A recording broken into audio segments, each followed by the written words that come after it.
Subscribe करें और bell दबाएं ताकि कोई खबर रह न जाए।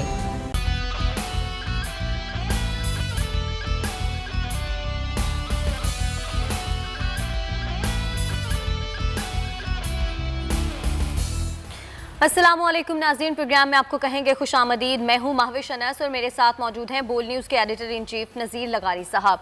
नाज़रीन, पाकिस्तान की मईशत बेहतरी की तरफ चल पड़ी है। इसके साथ साथ टैक्स आमदन में भी इजाफा देखने को आया है। स्टॉक एक्सचेंज में भी बेहतरी रूनमा हुई है। पाकिस्तान की माहाना एक्सपोर्ट में 6% इजाफे की भी तवक्को की जा रही है। कोरोना वायरस के बाद दुनिया भर की मईशत बुरी तरह मुतासिर हुई और पाकिस्तान की मईशत भी इन असरात से बच ना सकी। कोरोना का जोर टूट गया है, मईशत का पहिया भी चल पड़ा है। अब देखना यह है कि मईशत की बेहतरी के लिए हुकूमती कोशिशें रंग लाती हैं या नहीं। दूसरी जानिब मुल्क का मौशी हब यानी कि कराची बदतरीन मसाइल से दो चार है। ये मसाइल नए नहीं हैं बल्कि बरसों पुराने हैं। जब जब बारिश होती है कराची झील बन जाता है, लोगों के घरों में गंदा पानी दाखिल हो जाता है। सियासी जमातें बयानात पर बयानात देती हैं, मलबा एक दूसरे के ऊपर डालती हैं, मगर अवामी मसाइल वहीं के वहीं रह जाते हैं। शहर कायद के मसाइल हल करने के लिए विफाक और सिंध एक पेज पर दिखाई दे रही हैं। अब देखना यह है कि इनका ये इत्तेहाद कब तक बरकरार रहेगा। इत्तेहाद की बात की जाए तो नवाज शरीफ ने मुतहदा अपोजिशन के लिए कोशिशें शुरू कर दी हैं, जिसके बाद हुकूमत को याद आया कि नवाज शरीफ तो मफरूर हैं। हुकूमत ने नवाज शरीफ को वतन वापस लाने के लिए बरतानवी हुकूमत से नए राब्तों का फैसला किया है। नवाज शरीफ की जमानत 23 दिसंबर 2019 को खत्म हुई, तब से नवाज शरीफ लंदन में हैं। हुकूमत को 8 माह बाद ख्याल कैसे आ गया, इन्हीं तमाम मौजूआत के साथ प्रोग्राम का आगाज करते हैं और अपने पहले क्लिप की जानिब बढ़ते हैं।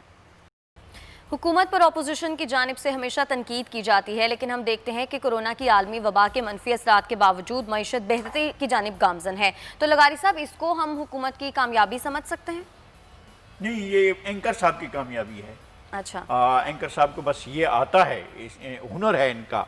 जब किंग्स पार्टी की हुकूमत, माजी में भी यही करते हैं, जब किंग्स पार्टी की हुकूमत होती है तो इनको तालियां बजाने आती हैं बहुत अच्छी, और ऐसे ऐसे गोशवारे, ऐसे ऐसे आज़ादो शुमार लेकर आते हैं। लगता है कि बस सारे मसाइल हल हो गए। अब पाकिस्तान जो है वो एक सदी आगे चला गया है और हुक्मरान जो हैं वो पाकिस्तान में दूध और शहद की नहरें बहा रहे हैं, और जो है सारा कारोबार जो है दुनिया अब अपने आदमी भेज रही है नौकरियां करने के लिए कि पाकिस्तान आ रहे हैं। ये सारी चीज़ें जो है इन एंकर साहब को नज़र आती हैं। उनको पाकिस्तान का दूसरा चेहरा, जो आगे बढ़ते हुए पाकिस्तान का चेहरा होता है, जो दूसरी हुकूमतें होती हैं तो उनमें नज़र नहीं आता, जो इनको पसंद नहीं होती हैं।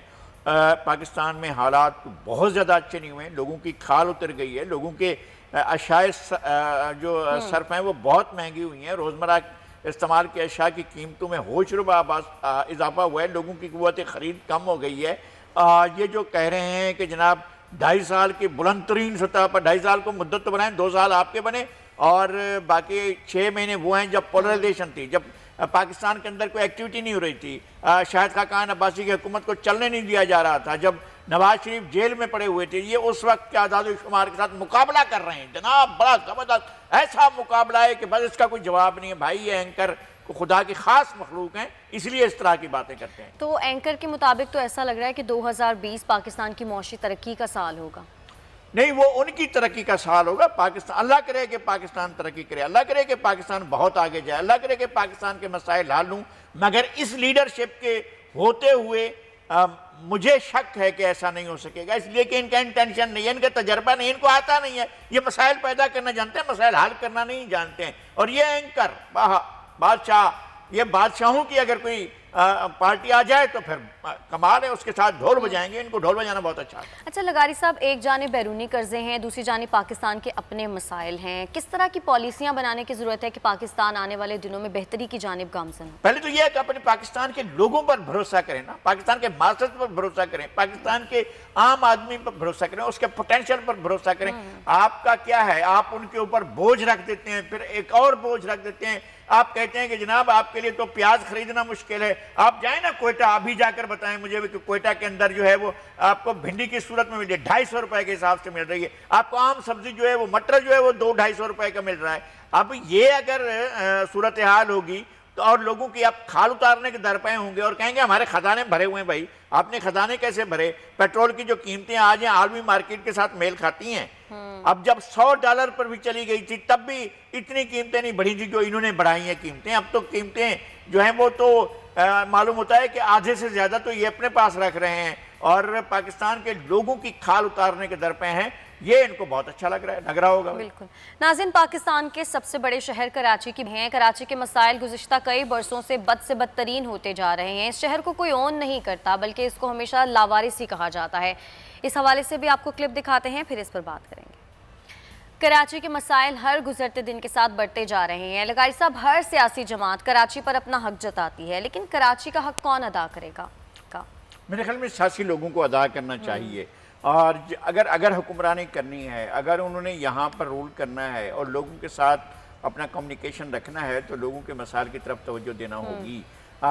यहाँ से हमेशा MQM जीती है और हमने देख रहे हैं लेट 80s से शुरू हुआ था ये सिलसिला, जब इन्होंने बल्दियाती सारे अमूर संभाले थे और उसके बाद से हमेशा इनके पास कराची का शहर का मैंडेट रहा।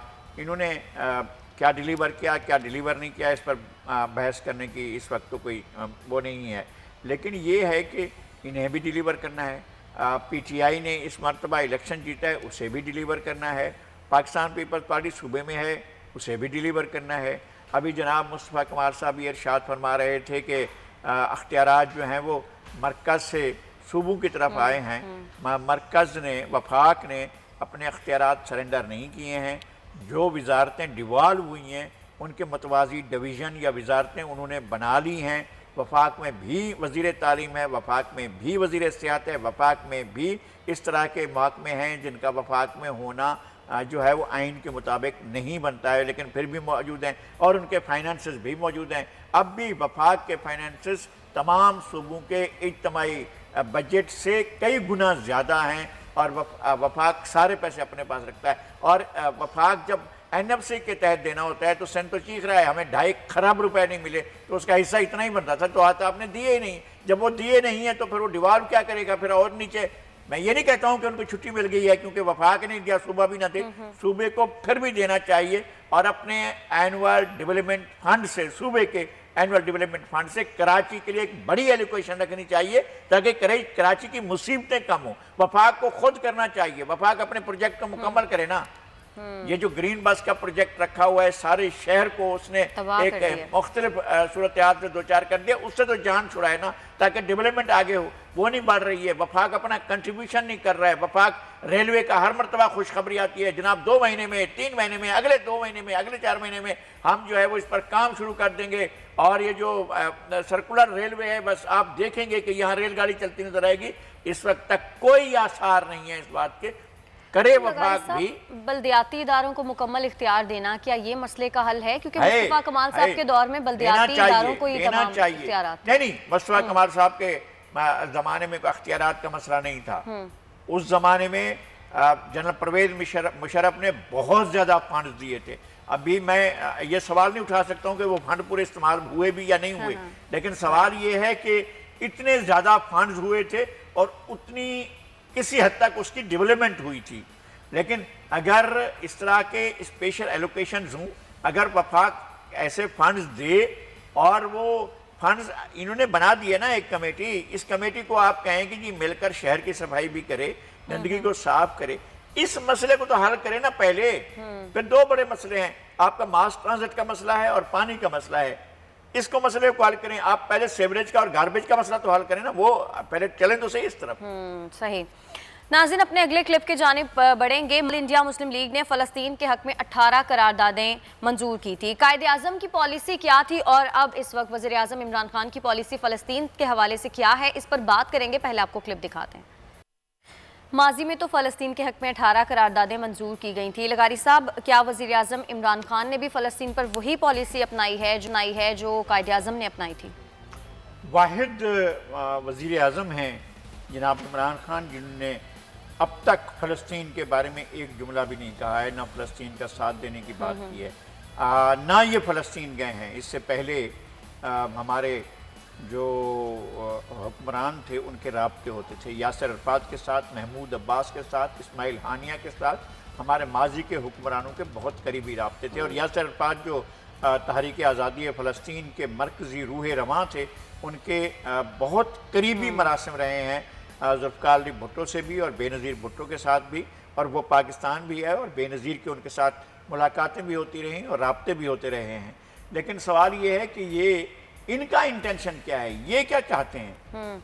ये इनकी हिम्मत नहीं पड़ रही है, पाकिस्तान के अवाम से डरते हैं, इनको पता है कि पाकिस्तान के अवाम बर्दाश्त नहीं करेंगे, इनका बस चले तो ये इसराइल को तस्लीम करें। नहीं, इन्होंने तो कहा इसराइल को तो वो कभी नहीं, वो बस कहने की बातें हैं।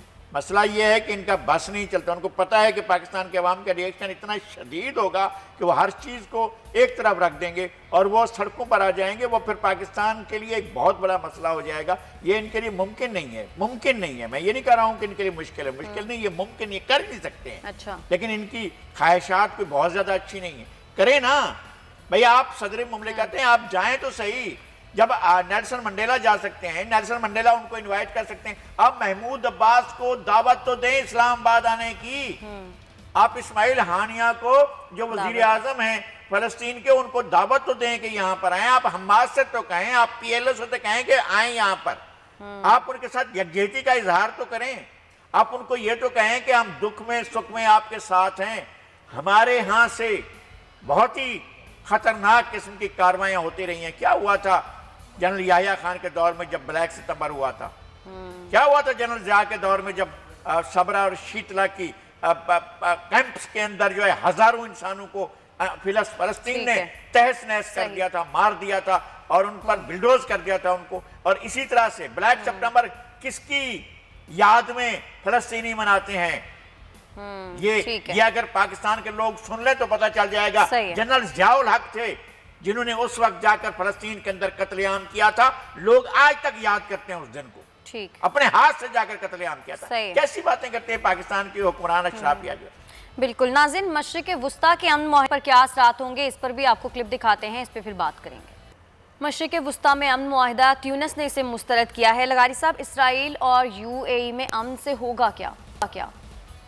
देखिए, उन्होंने बहुत अच्छी बातें की हैं, बहुत सुलझी हुई बातें की हैं और रेलेवेंट सवाल उठाए हैं। जो कुछ ट्यूनिस में हुआ, जब ज़ैनुल आबिदीन बिन अली प्रेसिडेंट थे तो उसके दौर में अरब स्प्रिंग का आगाज़ हुआ और एक शख्स के खुद सोजी से 1 महीने के अंदर अंदर हुकूमत का तख्ता उलट दिया गया और उनको फरार होना पड़ा मुल्क से, इसलिए कि वहाँ पर बहुत इमोशनल सूरत हाल हो गई थी।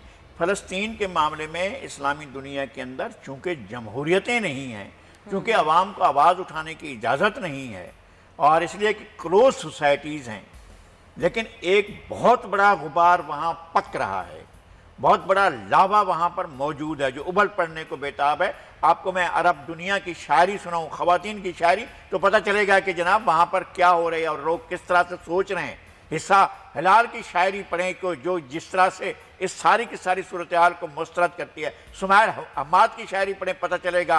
मरामुल मसरी की शायरी पढ़ें, फातिमा नाऊद की शायरी पढ़ें, आपको पता चलेगा कि जनाब फ़लस्तीन सोच क्या रहा है, किस अंदाज में सोच रहा है और वहाँ पर एहतजाज की सूरत क्या है। फिर जो तौकान की शायरी पढ़ें, तब आपको पता चलेगा कि जनाब फ़लस्तीन के अंदर क्या है क्या और किस तरह से एक आग है जो उबल रही है, जिसका हमारी अरब हुक्मरान अशराफिया को खबर नहीं है। वो अपनी कबर खोद रही है। अरब हुक्मरान अशराफिया, उसको अंदाज़ा तक नहीं है कि वो किस बड़े गहरी खाई में गिरने वाले, उन्होंने इस बात का एहसास नहीं किया है। मेरे ख्याल में बहुत अफसोस की बात है। और इस खास मौके पर पाकिस्तान का खामोश रहना, ये इस्लामी दुनिया के साथ और दुनिया भर के आम आदमियों के साथ और फ़लस्तीनियों के साथ कायदे आज़म की कमिटमेंट के खिलाफ है। ये इस तरह से खामोश रहना, जो खामोशी अब तारी है, इसलिए कि एक ट्रंप की तरफ देखा जा रहा है कि इसका चेहरा देखो, इसकी शक्ल देखो, एक ट्रंप को खुश किया जा रहा है। ठीक है, हमें ब्रेक की जाने बढ़ना है। ब्रेक से जब हम वापस आएंगे तो नैयर बुखारी साहब हमें ज्वाइन करेंगे, उनसे हम मुल्क की सियासत पर बात करेंगे।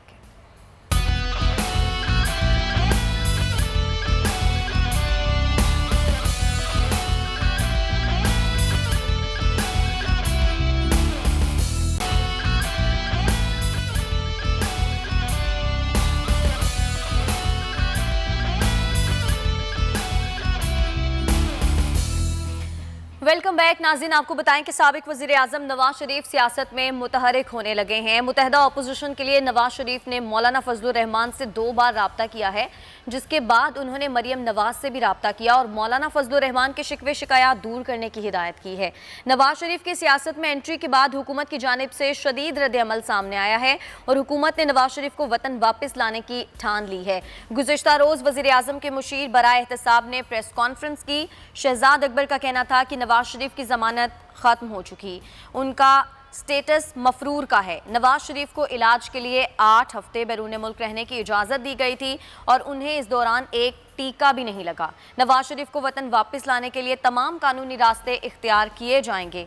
शहजाद अकबर ने यह भी कहा कि नवाज शरीफ सज़ा याफ्ता मुजरिम है, जिसका लंदन की सड़कों पर घूमना निज़ाम इंसाफ के साथ मजाक और उसके मुंह पर तमांचा है। नैब से कहेंगे कि नवाज शरीफ को बतौर सज़ा याफ्ता मुजरिम वतन वापस लाने के लिए कार्रवाई शुरू करे। जमानती शहबाज शरीफ से भी पूछा जाएगा। शहजाद अकबर ने यह भी कहा कि नवाज शरीफ की तबीयत ठीक है, उन्हें वापस आकर अपनी सज़ा पूरी करनी चाहिए। नवाज शरीफ को वापस बुलाने के लिए हुकूमती फैसले के बाद तर्जुमान मुस्लिम लीग नून मरियम औरंगजेब की जानिब से भी रद्द-ए-अमल सामने आया। उन्होंने कहा कि नवाज शरीफ पंजाब हुकूमत की दरख्वास्त पर कानूनी तरीके से इलाज कराने गए।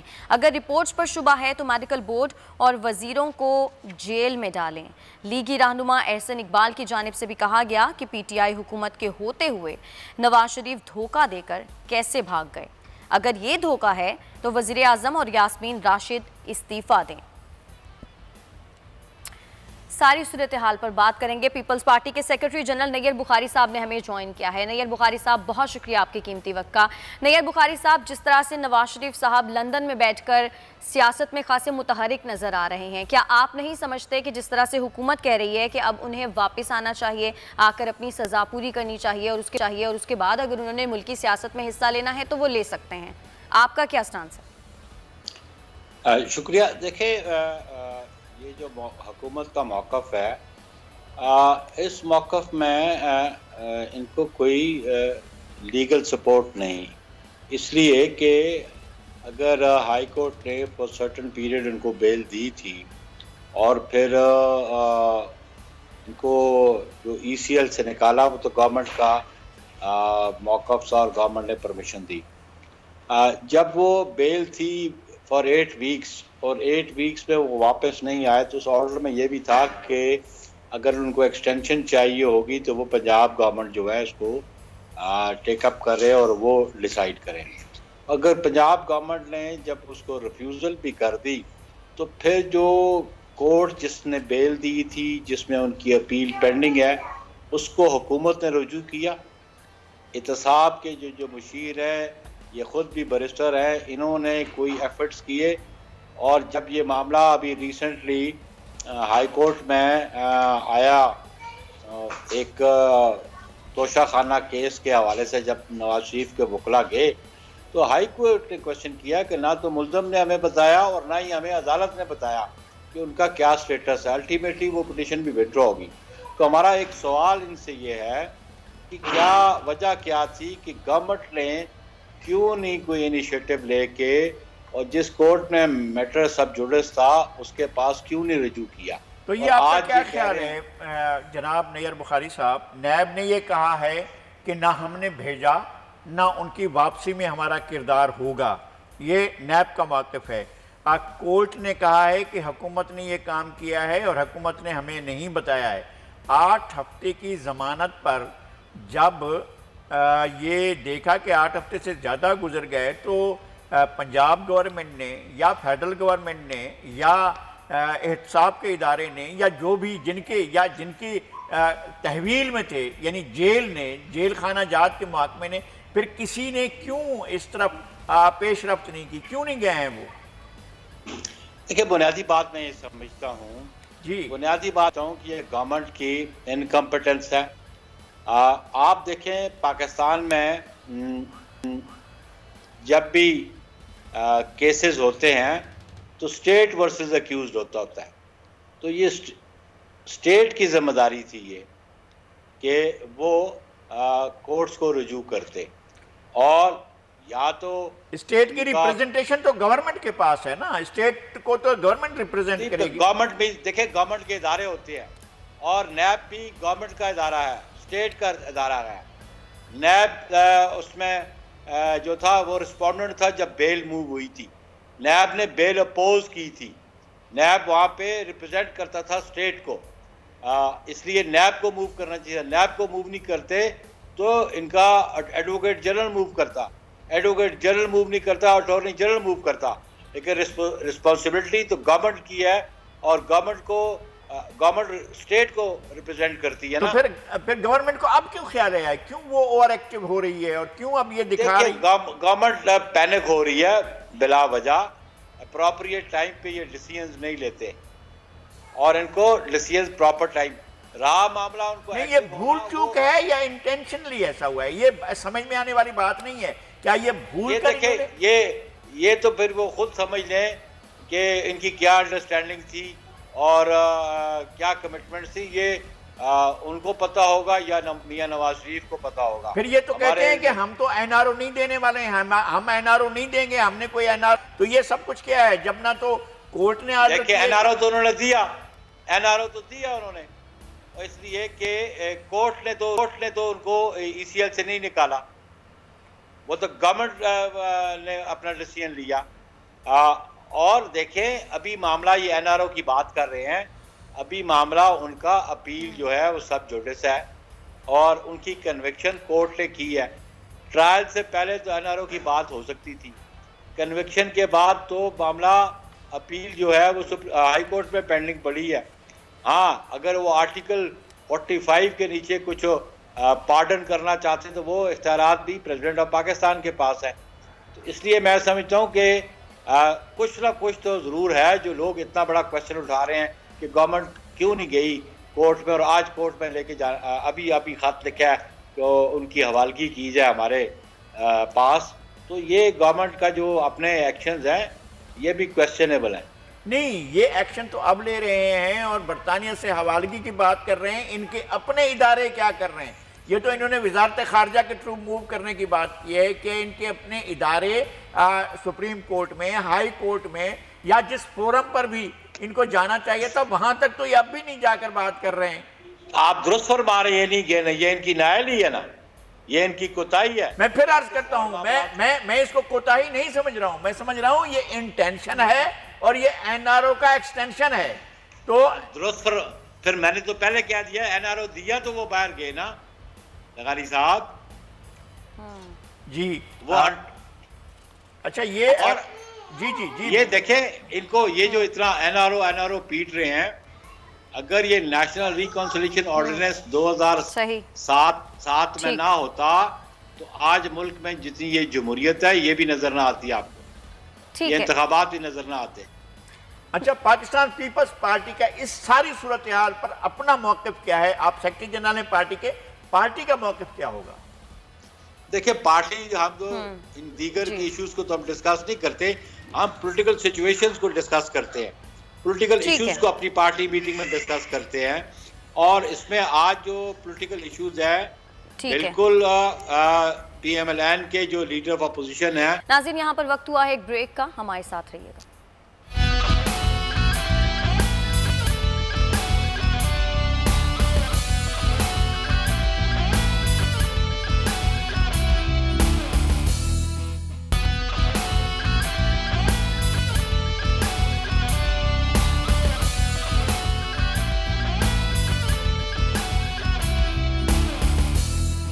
वेलकम बैक नाज़रीन। कोरोना वायरस की रोकथाम के लिए खैबर पख्तूनख्वा के बाद पंजाब में भी माइक्रो स्मार्ट लॉकडाउन नाफिज कर दिया गया है। लगारी साहब, पहले लॉकडाउन, फिर स्मार्ट लॉकडाउन और अब माइक्रो स्मार्ट लॉकडाउन, ये किस किस्म का होगा? कुछ पहले होता था सिंपल प्राइस, फिर होता था उसके बाद बम्पर प्राइस, फिर होता था लार्जर प्राइस, फिर इस तरह की चीज़ें होती थी। एक ज़माने में होता था इस तरह का।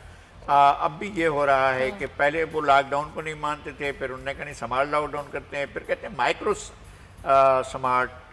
Smart lockdown. नई इस्तिलाहात ईजाद हो रही हैं और बाद में इनका जो फार्मूला पूछेंगे, मेरे ख्याल में सारी दुनिया वाले, यूरोप से, अमेरिका से, एशिया के कई ममालिक से लोग पूछेंगे, जनाब हमें तो ज़रा बताएं कि ये आपका माइक्रो स्मार्ट लॉकडाउन ये क्या चीज़ होती है और इससे आप कैसे नतीजा हासिल करते हैं?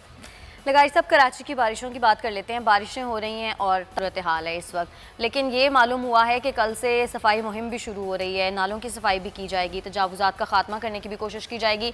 लेकिन ये सारे इंतजाम तो बारिश से पहले करने वाले नहीं थे, ये कर लेने चाहिए थे। पिछले साल भी बारिशें हुई हैं और इस साल भी बारिश का इसलिए कि दुनिया भर में एक माहौलियाती तब्दीली आ रही है, आपके यहाँ बारिशों में इजाफा हो रहा है और इसको भी ये मौके भी कभी कभी तारीख में आते हैं। लाहौर में एक अच्छा काम हुआ है कि उन्होंने रिजर्वायर बना लिए हैं। पिछली दफ़ा हमने यहाँ से इसी फोरम से हमने तजवीज़ दी थी जनाब सैयद नासिर हुसैन शाह साहब को कि आप कराची में भी रिजर्वायर्स बनाएं, वो पानी रिज़र्व हो जाएगा, आपके इस्तेमाल में आएगा।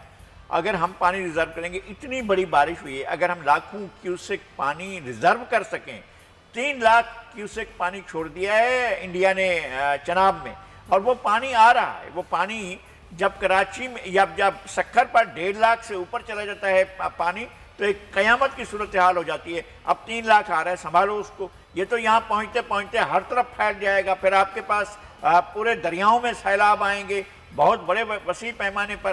तो आपको ये सारा कुछ पहले सोचना चाहिए था। बारिशें हो रही हैं, बारिश तो होगी, कहाँ सरहद को जाओगे, कहाँ सरहद को जाएंगे, कहाँ अफगान का डर है, कहाँ अफगान तो होगा, लेकिन आपको बारिश है तो बारिश तो होगी। बारिश का आपने इसका सारा कुछ सोचना था कि ये जो आपके बड़े नाले हैं, बरसाती नाले, उरंगी का नाला है और गुजर नाला है और दूसरे नाले हैं, इनको साफ करना था, छोटे छोटे नालों को साफ करना था। फिर वो तो नहीं हुआ, बल्कि और क्या हुआ, उसके अंदर कचरा डाला गया, गार्बेज डाल दिया गया और उसको ज्यादा खराब किया गया, बंद किया गया उनको।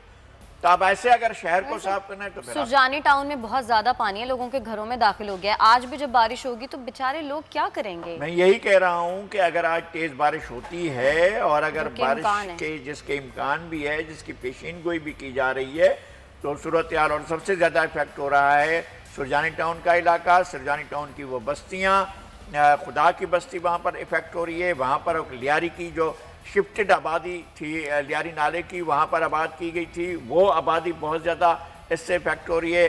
वहाँ पर और कई आबादियाँ हैं, गुलजार मोहम्मदी है, वो इफेक्ट होगी। लियारी का जो सुरजानी टाउन का बाकी रेगुलर एरिया है वो ज़्यादा इफेक्ट होगा। और वहाँ पर पानी नीचे जब भर जाता है तो सड़कें गायब हो जाती हैं, पता नहीं चलता है कि रोड कहाँ से है और गली कहाँ से है, इसका भी पता नहीं चलता है। और यही सूरत हाल है वहाँ पर। अच्छा, फिर उसके बाद आगे आएंगे आप नॉर्थ कराची के साथ यही सूरत हाल होगी। न्यू कराची में बिल्कुल एक न्यू कराची नाम है, लेकिन वो इतनी पुरानी है, इतनी बूढ़ी हो चुकी है वो न्यू कराची। न्यू कराची का सारा इलाका, आप न्यू कराची में जा नहीं सकते हैं, बारिशों के बाद किसी गली में दाखिल नहीं हो सकते। आप 5 नंबर पर चले जाएं, आप अगर उधर मदीना कॉलोनी की तरफ चले जाएं, आप 5 नंबर 5E की तरफ, 5D की तरफ आप चले जाएं, तो लोग बेचारे बहुत परेशान बैठे हुए हैं। ये सारे के सारे इलाकों में लोग परेशान हैं। गोधरा कैंप के अंदर लोग परेशान हैं, पीछे इंडस्ट्रियल एरिया उसके अंदर पर अयूब गोट है उसके पीछे, वहाँ लोग परेशान हैं। वहाँ की सोसाइटीज़ हैं, वहाँ लोग परेशान हैं। ये बारिशों की वजह से लोग परेशान हैं, लेकिन हुकूमत ने इंफ्रास्ट्रक्चर बनाने की तरफ कोई तवज्जो नहीं दी। जो बना हुआ था उसको रिपेयर करने की तरफ तवज्जो नहीं दी, ना सूबाई हुकूमत ने, ना शहरी हुकूमत ने, ना इसने आपके जो म्यूनिसिपल कॉर्पोरेशन है, ना इदारों ने अपने किसी बात पर तवज्जो नहीं दी। ठीक है, बहुत शुक्रिया आपका लगारी साहब। नाज़रीन, आज के इतना ही। और कराची की बारिश के हवाले से पब्लिक ओपिनियन क्या है, लोग इस बारे में क्या कहते हैं, वो आप देख सकते हैं। हमें इजाज़त दीजिएगा, अल्लाह ने के बाद। इतना कीचड़, इतनी गंदगी, उसके ऊपर चलो ये चीज़ें भी हम बर्दाश्त कर लें, लेकिन आधी जगह फ्लड हो जाती हैं, लोगों की जानें भी चली जाती हैं इन चक्करों में, गाड़ियाँ ख़राब हो जाती हैं। और फिर उन लोगों के पास जिनके पास घर पे छत नहीं होता, उनका क्या, पहले से ही इतनी अनएम्प्लॉयमेंट है हमारी सिटी में, उसके ऊपर इतने सारे मसले, तो फिर वो आवाम के ऊपर बहुत जुल्म हो रहा होता है। ये नेमत होती है बारिश, लेकिन कभी कभार ये हमारे ऊपर एक जुल्म बन के आ जाती है, क्योंकि जब ड्रेनेज फैसिलिटीज़ नहीं होती, प्रॉपर ट्रीटमेंट नहीं होता। बारिशें कराची में इंजॉय अब करना बहुत ज़्यादा मुश्किल है, क्योंकि यहाँ पे जो है जो बिजली के खंबे हैं उसके जो है कोई नेसेसरी जो है ना जो भी कंसर्न डिपार्टमेंट है उन्होंने प्रिकॉशंस वगैरह नहीं लेके रखे हुए, तो उसमें ये होते हैं कि बारिश होती है तो कोई अक्सर ऐसा सुनने को मिल जाता है कोई ना कोई बारिश की वजह से जो है करंट लगने की वजह से जो है किसी की डेथ हो गई है या कोई प्रॉब्लम हो गया है। तो अब बारिश एंजॉय करना पॉसिबल नहीं है। आई थिंक जो भी कंसर्न डिपार्टमेंट्स हैं उनको चाहिए कि वो लोग जो है जो भी काम वगैरह है वो पहले से करवा के रखें, जो नाले वगैरह हैं वो सफाई करके रखें। और हम लोगों को बीइंग अवाम मेरे ख्याल रिस्पॉन्सिबल होना पड़ेगा बहुत ज़्यादा।